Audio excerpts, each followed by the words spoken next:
둥둥 수요 특강 달을 가리키다.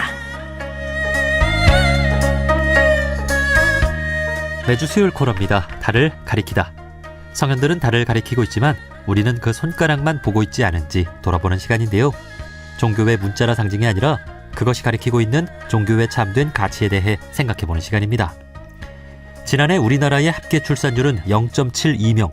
이대로 가면 50년 후 우리나라 인구는 현재의 절반으로 줄어들게 되는데요. 전문가들은 저출산 문제의 원인으로 소득 수준 차가 크고 주거 환경의 불안정성, 양육과 사교육비 부담 등을 꼽고 있지만 그보다 근본적인 문제는 결혼을 해서 가정을 이루고 살아가는 것보다 혼자 사는 것이 낫다는 청년들의 가치관 변화에 있지 않을까요? 5월 가정의 달을 맞아 4개 종교에서 가정사역을 담당하는 분들과 저출산 문제의 원인과 해법에 대해 모색해보려고 하는데요. 오늘은 그 첫 시간으로 행복한 가족 고문이신 권도갑 교무님과 저출산 문제의 원인과 해법 모색해보겠습니다. 교무님 안녕하세요. 네, 반갑습니다. 예, 반갑습니다. 네. 자, 교무님께서는 행복한 가족 고문으로 계시는데요. 먼저 행복한 가족에 대한 소개부터 해주실까요? 저희 행복한 가족은 여성가족부 소속의 비영리 단체입니다. 그래서 저희가 그동안 한 20년 동안 가족 캠프를 매달 수행하면서 오늘 이 땅에 가장 아픔과 갈등이 많은 가족의 문제를 치유하고 돌보는 사업을 수행해 왔습니다. 그동안 약 3,000상의 가족들이 훈련을 받고 화목한 가정을 꾸려가는데 도움을 주었습니다. 네. 요즘은 집중적으로 가족을 치유하는 지도자를 배출하는데 정성을 쏟고 있습니다. 예. 네. 자, 이렇게 교무님께서는 가정 문제 전문가로서 행복한 가족을 이루는 사회를 만들기 위해서 노력해 오셨는데요. 네. 지난해 우리나라의 합계 출산율이 0.72명으로 이 저출산 문제가 아주 심각한 상황입니다. 교무님께서는 어떻게 좀 바라보고 계십니까? 대단히 심각합니다. 2년 전에 뉴스에서 캘리포니아 대학교 법대 명예 교수인 조앤 윌리엄스는 한국의 출산율을 전해 듣고 양손으로 머리를 부여 잡으면서 와, 한국이 완전히 망했네요 하고 말했습니다. 예. 2022년 한국의 합계 출산율이 0.78명인데 올해 2024년은 0.72명으로 떨어졌다고 합니다. 요즘 놀랍게도 세계 최저입니다. 한국의 출산율은 세계적인 이슈입니다. 테슬라의 최고 경영자인 머스크는 한국이 홍콩과 함께 세계에서 가장 빠른 인구 붕괴를 겪고 있다고 경고했습니다. 이대로 가면 한국 인구는 3세대 안에 우리 자녀, 손자, 정손자 시대에는 현재의 6% 미만 330만 명으로 떨어질 것이라고 했습니다. 놀라운 소식이죠.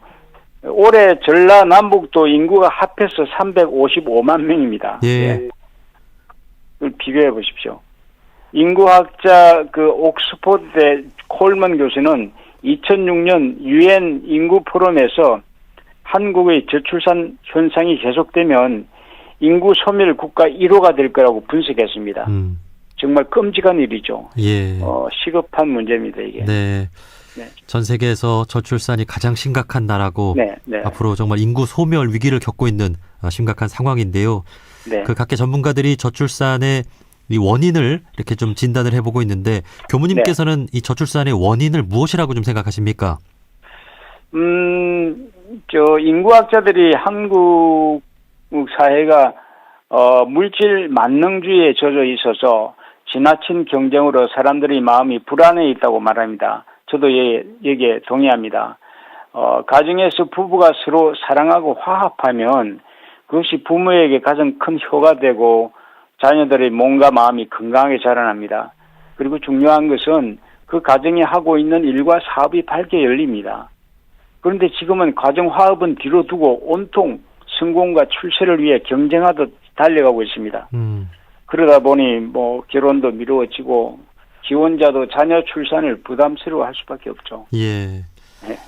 자, 이렇게 한국 사회의 이 저출산 문제의 원인에 대해서 짚어주셨는데 그 경제적인 문제와 정신적인 문제 구분해서 볼 필요도 있을 것 같습니다. 이 경제적인 문제는 정부나 우리 사회가 극복해야 할 과제가 되겠고요. 또 종교계에선 정신적인 문제나 우리 젊은이들의 가치관의 문제에 대해서 해법을 좀 제시해야 할 것 같은데요. 우선 그 왜 결혼을 해야 하는지, 이 결혼하면 무엇이 좋은지 좀 말씀을 좀 해주시겠어요? 네. 부부가 가정을 가지고 서로 사랑하며 따뜻하게 만나서 살면 다른 모든 일들이 자연히 성공합니다. 이것을 우리 고사의 가화만사성이라는 말이 있죠. 예. 지금 한번 돌아보십시오. 부부가 화합하는 것보다 밖으로 성공하는데 온 정성을 다 쏟고 있지 않나요? 예. 그렇게 순서가 바뀌면 이것은 삶의 법칙을 어기는 겁니다. 먼저 가정에서 부부가 따뜻이 만나서 행복하게 살아야 합니다. 그러면 부부 사이에 자녀의 탄생은 가정에 너무나 큰 기쁨을 선물하죠. 자녀의 탄생으로 부부 사랑이 깊어지고 가정에 많은 축복을 가져다 줍니다. 이것은 자녀를 가진 분들은 온 마음으로 느낄 것입니다. 다만 자녀의 탄생으로 해서 부부가 생업을 하는데 어려움이 있고 아이 양육에 경제적으로 큰 부담이 되는 것이 현실입니다. 이것은 국가가 힘닿는 대로 해결해 줘야 할 것이라고 생각합니다. 그러나 더 중요한 것은 아이가 있는 가정은 놀라울 정도로 밝은 기운을 누리게 되어서 부부의 삶이 나날이 밝아지고 하는 일이 열립니다. 네. 부부에게 삶의 질이 높아져서 살맛나는 환경을 만들어줍니다. 이것이 더 중요하지 않나요? 예, 그렇습니다. 네. 성공과 출세보다 네. 부부를 이루고 가정을 이루는 게 먼저다. 네. 예, 이것이 삶의 법칙이고 순리다라는 말씀이 네. 참 와닿습니다. 예. 네. 네. 자, 교무님께서는 이제 행복 가족 캠프를 수십 년간 또 진행해 오셨잖아요. 네. 그러면서 이제 부부 생활의 어려움에 대해 많이 듣고 또 조언도 해 주셨을 것 같은데요. 어떻게 네. 하면 부부가 좀 화합하면서 잘 살아갈 수 있을까요? 가만히 한번 요즘 사람들이 결혼에 대해서 한번 살펴보십시오. 중대한 착각을 하고 있습니다. 여기서 깨어나야 하는데 대부분이 배우자를 구하는데 나를 사랑해 줄 사람을 찾습니다. 그런데 그런 사람은 없습니다. 먼저 내가 사랑해 줄 사람을 찾아야 합니다. 예. 대단히 중요합니다. 이것이 결혼 생활에서 대단히 중요한 일입니다. 배우자를 여러 가지 조건을 생각하며 나에게 잘해줄 사람을 찾아서 결혼하면 신혼여행 때부터 그 환상이 깨어지겠죠. 예를 들면 상대가 재산이 많아서 결혼을 했는데 결혼하고 보니 빚이 더 많다는 사실을 알았습니다. 어떻게 했습니까? 그 순간 상대를 불신하게 되고 부부관계가 깨어지죠. 예. 내가 원하는 것을 가진 사람을 만나려 하기보다 내가 이 사람을 얼마나 사랑하고 있는가를 살피고 결혼하십시오. 그러면 행복할 것입니다. 부부가 따뜻하게 만나서 살면 가정의 모든 일이 열려갑니다. 이것이 결혼하는 사람에게 가장 중요한 덕목입니다. 예. 나를 사랑해 줄 사람보다 내가 사랑할 수 있는 사람을 찾아라. 예. 네. 아주 중요한 말씀입니다. 예. 네. 자, 이렇게 결혼이라든지 부부관계도 참 중요하고 또 이 아이를 낳을 것인가 말 것인가 사실 이 부분, 이 출산 문제도 참 중요한 것 같습니다. 그러죠. 결혼을 하고도 이 아이를 낳지 않는 부부들도 있잖아요. 네. 이 아이를 낳는다라는 것의 의미는 무엇일까요? 한 가정에서 아이가 탄생되는 순간에 아버지, 어머니가 탄생해요. 그렇죠. 그렇죠. 할아버지, 할머니 태어납니다. 이어서 삼촌, 고모, 이모, 외삼촌 등등으로 아름다운 인연들이 아이를 둘러싸고 꽃처럼 피어납니다. 그러네요. 이것이 아이가 갖고 있는 놀라운 능력입니다. 많은 사람들이 아이가 탄생하면 그 아이를 무능하고 무자력하고 무지한 존재로 봅니다. 이것은 큰 착각입니다. 새롭게 태어나는 아이는 주위 사람들이 스스로 아이를 돌보게 하는 놀라운 능력을 가지고 있습니다. 네. 생명 과학자들이 이야기를 들어보면 한 아이의 탄생은 우주가 빅뱅 했을 때부터 138억 년을 진화하면서 살아온 존재며 이미 태어날 때부터 무한한 능력과 지혜와 가능성을 품고 있는 위대한 존재라고 이야기하고 있습니다. 인간의 교육이 이를 인정하고 살려내는 데 집중해야 합니다. 그런데 현실은 학교에서 주입식 교육의 노예가 되어서 지식과 이론을 암기시켜서 시험을 보게 하고 음. 그 성적으로 보다 좋은 학교에 가고 좋은 직장 가며 성공하고 출세하도록 만들어 놓았습니다. 네. 암기력이 좋은 사람이 성공자로 하는 그런 제도이죠. 네. 그런데 이것은 이미 무한한 창의력을 지닌 인간의 존재에 대한 무지의 결과입니다. 저는 그렇게 생각합니다. 네. 인간의 진정한 행복은 밖에서 얻은 지식이 아니고 내면에 지니고 있는 놀라운 지혜를 통해서 각자가 아름다운 삶을 스스로 열어가도록 되어 있습니다. 그래서 뇌과학자들은 이미 인간의 내면에 삶의 답을 지니고 있으니 스스로 자신에게 물어서 답을 얻으라는 말을 하고 있습니다. 네. 이것이 참교육입니다. 네. 네. 우리 사회의 교육부터가 참 네. 문제구나라는 인식을 네, 하게 네. 됩니다. 네네. 또 부부들이 아이를 갖지 않는 이유 중에 하나가 이 양육의 어려움에 대해서도 네. 토론을 하고 있어요.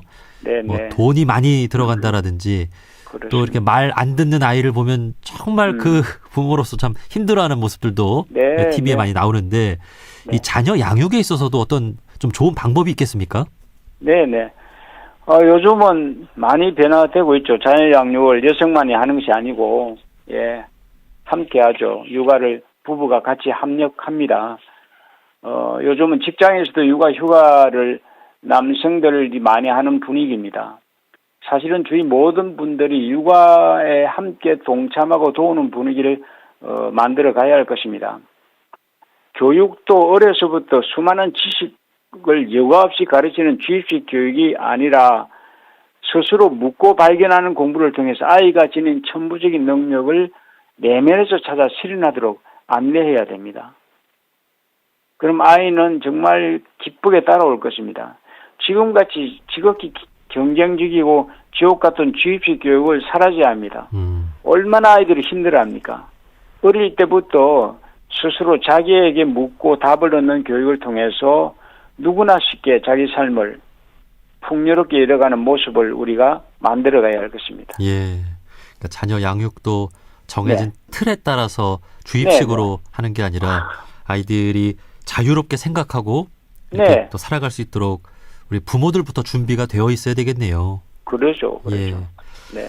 자, 마지막으로 결혼이나 출산을 고민하는 우리 청년들에게 좀 해주고 싶은 네. 말씀 있으면 한 말씀 따뜻한 마음을 예. 담아서 좀 해주시죠.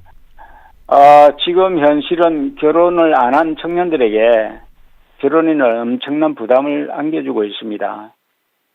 부부가 돼서 건전한 직장을 가져야죠. 주택 마련해야죠. 자녀를 두면 이를 양육하고 교육시켜야 하는 일들이 산적해 있습니다. 그러다 보니 현실은 결혼이 점점 더 뒤로 미루어지고 결국엔 결혼을 포기하는 사람도 많아지고 있죠. 하지만 결혼을 안 한 청년들에게 결혼은 새로운 삶을 꽃피우는 성스러운 과정이라는 것을 꼭 말하고 싶습니다. 부부가 서로 사랑하며 자식을 두게 되면 자녀를 기르는 일에 경제적인 것과 시간을 많이 빼앗깁니다. 그러나 이보다 더 귀한 것이 있습니다. 가슴에 성숙한 사랑을 품게 됩니다. 부부간에도 깊이 화합하는 관계가 됩니다. 한 아이의 어머니 아버지가 된다는 것은 그 무엇으로도 경험할 수 없는 놀라운 성장을 가져옵니다. 부부가 따뜻하게 만나서 하나 되면 이것이 위로 부모님에도 가장 좋은 효가 되고 자식이 건강하게 자랍니다. 그리고 부부가 하고 있는 일들이 나날이 열리는 것을 발견합니다. 이는 시간과 돈으로 살 수 없는 귀중한 재산입니다. 옛말에 자식이 태어나면 아이가 먹고 살 것을 다 가지고 나온다는 말이 있습니다. 예, 걱정할 게 없어요. 예. 결혼한 부부도 가정생활이 어려움이 한두 가지 아닐 것입니다. 그러나 결혼을 통해 부부가 한 사람의 남편과 아내가 된다는 것은, 그리고 아이의 엄마 아빠가 된다는 것은 그 어떤 삶의 성공보다도 소중하고 아름다운 것입니다. 부부가 하는 사업이나 직장에서도 밝게 열려가는 모습을 볼 수 있고요. 서로 사랑으로 만나는 부모의 품에서는 자라는 아이에게는 가정이 가장 중요한 성장의 터전입니다.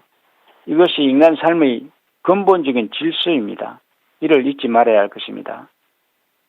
부부가 갈등하고 불화하면 가만히 보십시오. 아이는 병원을 가야 할 일이 많이 생깁니다. 주위 아이들과 서로 갈등하고 학교에서 선생님을 불신하고 저항하는 사례가 많습니다. 부부가 화합하면 온 가족의 건강이 지켜지고 어디 가서나 자녀들이 환영받는 삶을 살게 됩니다. 근원적인 문제가 해결되죠. 결혼은 또한 한 남자와 여성이 영원히 만나는 위대한 역사입니다. 이를 외면하지 말아야 합니다. 혼자 사는 것보다 훨씬 아름답고 즐거운 것이 결혼입니다. 하지만 주위 어른들이 주입식 교육의 노예가 돼서 생존 경쟁의 투쟁을 하며 살아왔습니다. 그러다 보니 부부가 갈등하고 싸우며 힘들게 사는 모습을 많이 보여주었습니다. 이런 것을 본 젊은이들이 결혼을 두려워하게 되죠. 네. 이제는 지혜로운 젊은이들이 서로 만나서 부부가 상대를 거울 삼아 자기 내면을 살피고 깨어나면 아름다운 삶을 스스로 창조하는 멋진 삶을 보여줄 수가 있습니다. 부부는 상대가 인색하고 고집이 세며 권위적이라고 보인다면 그것은 거울 삼아서 바로 자신이 더 인색하고 더 고집세며 더 권위적임을 자각해야 합니다. 결혼을 통해서 자기를 살피면 상대를 통해서 갈등과 고통이 아니고 행복하고 풍요로운 삶을 창조할 수 있다는 것을 증거해야 할 것입니다. 네. 두 사람이 하나 되어서 서로를 통해 자신을 살펴본다면 결혼 생활은 건강하고 눈부신 삶을 누구나 창조할 수가 있습니다. 그래서 용기를 내십시오. 결혼에. 예. 그렇게 부탁하고 싶습니다. 네. 교무님의 말씀을 듣고 오늘 많은 젊은 사람들의 마음의 네. 방향이 전환이 됐을 것 같습니다. 예. 아이고, 감사합니다. 성공과 네. 출세보다는 사랑할 네. 사람을 만나서 네. 부부가 가정을 행복하게 이루고 살면 사랑하며 살면 모든 게 잘 다 풀린다. 해결됩니다. 예. 네네. 그리고 아이가 태어나면 자연스럽게 네. 온 우주가 도와주고 예, 네. 잘 자라게끔 한다. 예. 네네. 예. 자, 아무 걱정하지 말고 이제 네. 우리 모두 삶의 법칙대로 가정을 네. 이루고 사랑하며 살아가는 네. 그런 사회를 만들어갔으면 좋겠습니다. 네. 네. 자, 여기까지 말씀 듣겠습니다. 저출산 네. 문제 해결을 위한 4개 종단 특집 인터뷰, 오늘 그 첫 시간으로 행복한 가족 고문이신 원불교 권도갑 교무님과 말씀 나눠봤습니다. 교무님, 오늘 말씀 고맙습니다. 네. 감사합니다.